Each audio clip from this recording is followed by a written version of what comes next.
if you're allowing limited beliefs to keep you back, this is what you need to do, right? This is how you overcome them. First and foremost, you have to replace I can't with how do I.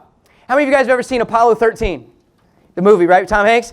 You remember when they had like all these crazy looking pieces and none of them like matched up, and they like had to like create like some amazing NASA instrument that they could, use to like change their oxygen levels or whatever on the plane or on the ship. Like if they would have looked at all those pieces, which it looked daunting and looked unbelievably hard, like there's no way you could do it. If they'd have looked at that and said they can't, they would have shut down all innovation. They looked at all these crazy wild pieces and said, no, not how I can't, how do we? It seems daunting, but how do we, right? And so a lot of people will look at a Bill Allen or Bob Preston or Kristen Arian Lemire or Jay Paul or some of these people that have had a lot of success, Jeremy Hans, all these people that have this great success, and they think, oh man, I could never do that.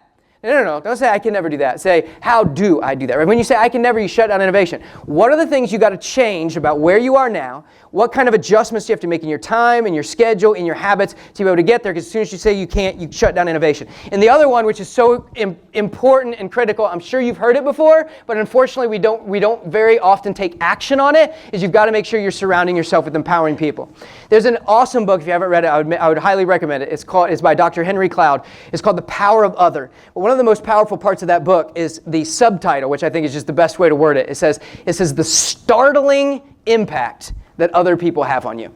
And if you need to read that book to understand it, sometimes we don't really get it, right? And I think you need to be, again, intentional about making sure that if there are people in your life that are kind of the naysayers and the negative talkers, you start kind of dialing. I'm not saying you have to cut them off and say, well, I'm not going to talk to you ever again, Mom, right? Like, that's the wrong person to cut off, right? But you need to start dialing back the time that you're spending with friends and influences and people that are saying negative things, and whether it's being involved in a group like this, making new friends in a group like this, other groups similar to this, hanging around, spending time with like-minded people that encourage you and inspire you, because the impact other people have on you is startling, right? And I've seen it in my life, I've seen it in so many other people's lives, so make sure that you do